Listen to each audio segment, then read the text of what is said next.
We're back with the Republican Congressman, the war veteran Adam Kinzinger, as NATO prepares to hold an emergency meeting about the expanding threat from ISIS. Congressman, you served in Turkey. You were based at that Incirlik air base, which now the Turks are going to allow the U.S. to use to launch airstrikes against ISIS targets in Syria. You must be pretty happy that finally Turkey has come around and said to a fellow NATO ally like the United States, other coalition partners, you can use Turkish air bases. Yeah, it's about time.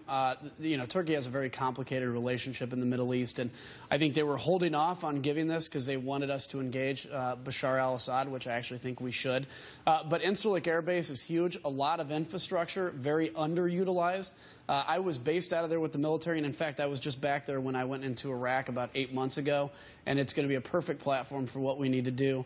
Now these fighter jets, instead of having maybe an hour and a half, 2 hours of loiter time with air refueling, they'll be able to loiter a lot more because they're not in transition so much. And so we're going to actually have more combat power present, even with the same amount of planes. So you think that this potentially is a significant game changer? I think it's a significant impact. Game changer is a tough word. I think it's going to be hard to defeat ISIS, frankly, without stepping up our special operations, without the Iraqi military really being in a position to take back Iraq. And frankly, I just don't see a plan from this administration in Syria. Syria, if you think about it, is really as big and complicated as Iraq, but we don't have an indigenous force on the ground. And in our attempts to train the moderate Free Syrian Army, we find out we've only trained 60 of them because we're making them sign on the dotted line not to fight their biggest enemy, Bashar al-Assad. So I don't think we have an effective strategy in Syria, but there's no doubt anytime we bomb members of ISIS and kill these folks, it's definitely a win for freedom and for peace-loving people. The U.S. welcomes Turkey's decision to allow Turkish air bases to be used by the U.S. to launch strikes. The U.S. is obviously happy that Turkish air power is being used against ISIS targets in Syria, but not necessarily so happy that Turkey is also launching airstrikes against Kurdish positions, whether in Syria or Iraq. Yeah, we find out they're attacking PKK, which is a left-wing Kurdish organization that frankly has been working well against ISIS. They're on the American sponsor of terrorism list, but there's a move in Congress to try to get them off of that list because we don't think they reach up to that level. There's been a very complicated relationship with the Kurds in the Middle East, and this is why I think people that are quick to say, let's just divide Iraq up into 3 pieces and let's just create a Kurdistan, I don't know if they quite gather and grasp the real divisions and the real intensity of what would happen if that comes about. So, yes, I think we obviously ought to be really holding the Turks back from re-engaging. There's been a peace accord basically since 2013.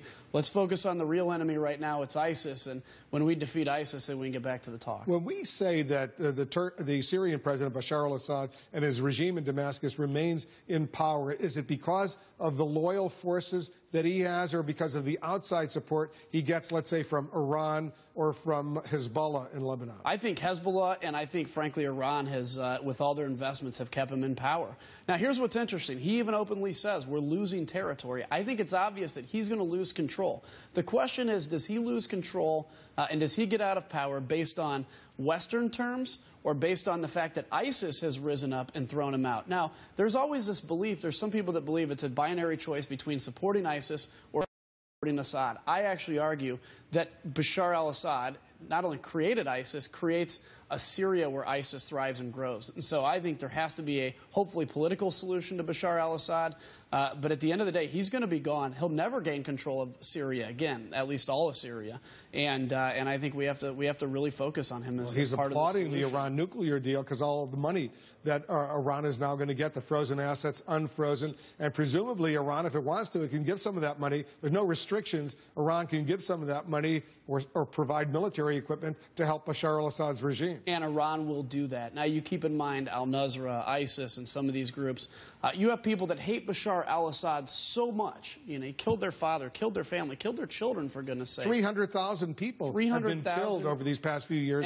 In Syria, they're all Syrians. That's right. And you know what? In war, it's not usually soldiers that die, it's innocents. And if you look at those 300,000, the vast majority of them are innocent men, women, and children, and many children who want to be teachers, firemen, policemen that have their dreams cut short. And in some cases, it was from chemical weapons. weapons. He's a terrible person.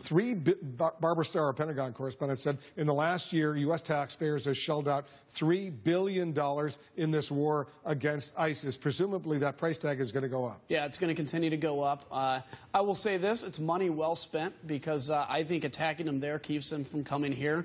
But I think we have to have a better strategy, again, dealing with mainly the area where ISIS incubates from or explodes from, which is Syria. We don't have that plan right now, and I think we're going to continue to see fires come out of that Syria volcano and light elsewhere in the Middle East. Adam Kinzinger, thanks very much for joining us. Thank you. Just ahead.